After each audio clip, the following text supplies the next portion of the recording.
The photograph is simple. A still frame at dawn. The lake is a sheet of black glass. A single figure stands at the water's edge, shoulders squared against the cold. Behind him, no, not behind him, inside the surface, a face appears in the sheen.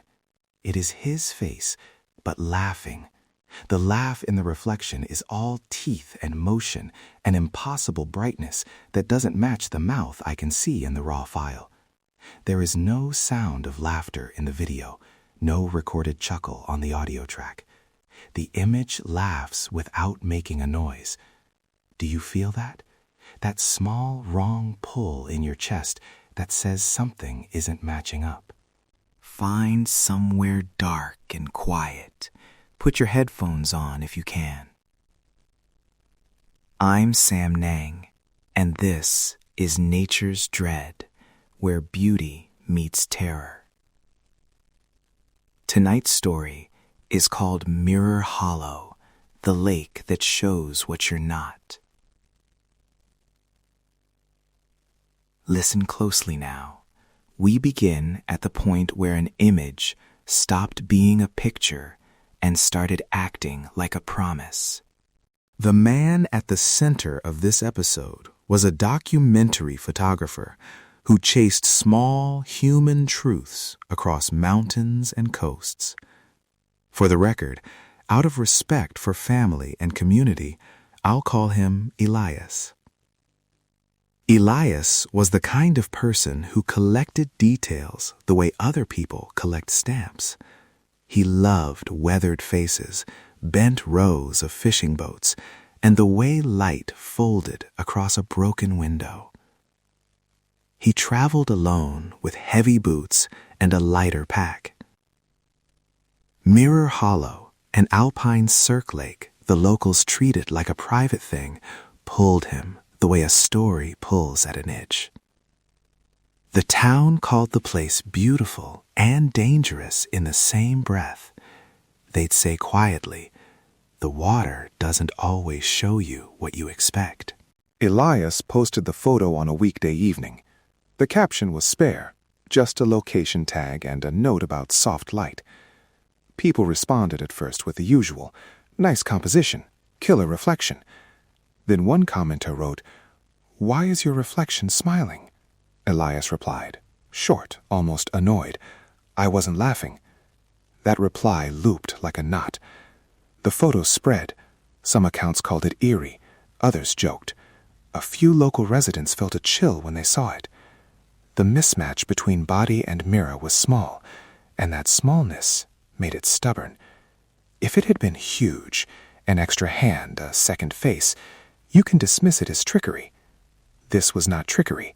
This was a near fine seam where reality and image failed to meet, and once people noticed, they couldn't stop looking. After the post, reports arrived that made the town uneasy. A teenager said the lake showed his missing dog, as if it were walking on the surface, paws sinking the wrong way. A child pointed to the water and insisted she saw Mrs. Harlow, an elderly neighbor who'd moved away months earlier, standing in the reflection while the child watched an empty shore. A night watchman claimed small objects appeared at dawn, a camera lens cap, a mud-streaked glove, a single wooden button that no one recognized. People began to whisper about mirrors and memory. People began to question whether water could hold versions of things that had never been. We don't leave the awkward stuff to rumor. I spoke with 3 people who offered very different ways of understanding what a lake might show us. The glaciologist explained how alpine basins archive time. She said the lake's basin collects fine layers, sediment and pollen and microscopic particulates that can hold echoes of past seasons. In plain terms, the lake remembers light and particulate patterns in a way that can alter how reflections read in certain conditions. That's expert-backed, measurable stuff. Then there was an optical physicist who walked me through refraction, surface tension, and the strange ways wind ripples can shift an image by a fraction of a second. So a smile in a reflection might be an artifact of wave interference and camera shutters. Again, technical and grounded. And then I sat with old Mara, who has lived on the lake for 7 decades. Her hands were stained with peat and tea when she talked. She told me, plainly and without flourish, that some waters hold versions of things people were or might have been. She pointed to a winter half a century ago when faces appeared in the ice, grandfathers and small children who'd been long gone, and she said the village changed its rituals after that season. That's folklore, and it's also cultural memory, stories that function as warnings.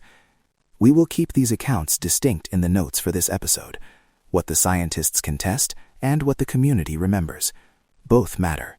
Both help explain why Elias came back, again and again. And then the searchers found the footprints. They were heavy, human prints in soft loam, boots that walked the path from the trailhead to the waterline. The trail ended at the lake. No return prints. Near the edge, reeds had been flattened, and a camera was lodged in them, half submerged, its strap tangled around a stalk. The camera's memory card was missing. The roll, Elias still shot film sometimes, was exposed to dawn. Someone on the search team developed the strip later and found frames of nothing but the lake, frames smeared as if something had moved between exposures. On the shore, a single print in the mud led into the dark like an invitation, and then collapsed at the rim, as if the ground itself had swallowed the last step. This is the moment where ordinary caution fractures into something else. Close your eyes for a second and imagine that cold hitting your legs. You breathe in mountain air so thin it stings your nose. The water is oil slick, and at the edge it holds a thin skin of reflected light. Your foot tipples forward. The surface tilts for a sliver. The reflection of your face, and not your face alone, some multi-layered version, tilts back at you with an expression you didn't feel. He reached, he stepped, he didn't step back. The reconstruction from witnesses and metadata isn't tidy, but the frames we have line up. He approached the water alone before dawn. He waded in. Someone later saw a shimmer, and then Elias wasn't there anymore. The timeline closes like a book with missing pages. Afterwards, the town stitched itself into 2 cautious shapes. Some wanted to barricade the path and post signs. Others thought closing the lake was an affront to the very wildness the place embodied. Elias's family asked for privacy, and we honor that. A memorial was placed beyond the tree line, a small stone, a photograph tucked in a plastic sleeve. People left things, camera straps, film canisters, notes. The local council installed a gate for a time, and volunteers formed organized search parties, which I joined for a morning. The search teams emphasized safety. Never enter cold alpine water alone. Carry communication devices. Tell someone where you'll go. The county put together an online safety sheet about visiting high mountain lakes, what to pack, how quickly hypothermia can set in, how reflections can mislead your footing. We will link those resources in the episode notes. There is one last frame from a volunteer's camera that I can't shake. It was taken at dusk, a week after Elias disappeared. The volunteer walked the perimeter with a headlamp and snapped a handheld shot of the far shore as the light ran out. On the back of the camera, the preview shows the lake like a black mirror, and near the center of that sheen, a face. Not a face on the shore, not someone reflected from behind the camera. A face sitting just under the surface, eyes open, mouth closed. When we walked the exact span of shoreline to check, there was nothing. No disturbance, no breathing. The volunteer watched the monitor and then looked again at the actual water, confused. He checked the camera settings, no double exposure. The face doesn't exist when you look directly. It exists only in the image. That's the small contradiction that ends up haunting you. The lake refuses to be a simple thing. So what do we make of that? Some answers are testable. Wind, surface tension, sediment layers, camera shutter timing. Those are the explanations that don't require spirits. Other answers live in the way communities remember, and in the way people who have nothing to lose will approach a question of identity. Why stare at an image of a self that contradicts your life unless you hope to reconcile the two? There's a psychological gravity to mirrors. We want to understand what we were, what we've lost, and what we might have been. Elias's work was about looking closely at people to catch a truth. Perhaps he tried to step across a surface that had already cataloged the truth in another key. I can offer hypotheses. I can also say, nobody has a tidy explanation for what happened that dawn. Before we end, a brief note on safety, because stories like this sometimes lure thrill seekers. Mirror Hollow is real country. Cold water takes a life quickly. Reflections can trick your stride. If you visit any alpine lake, never go alone. Tell someone where you're going. Bring layers, a means to call for help, and know how fast hypothermia starts. Respect the signs and the wishes of locals. Most natural places are safe when treated with respect. Curiosity should not become reckless. That advice isn't traumatic. It's the difference between coming home and not coming home. And the last image, the sting I can't let go of. One evening, as light thinned and the trees knit their shadows, someone on the shore saw the lake hold a face and tilted, like the water itself was listening. They caught it in a photograph.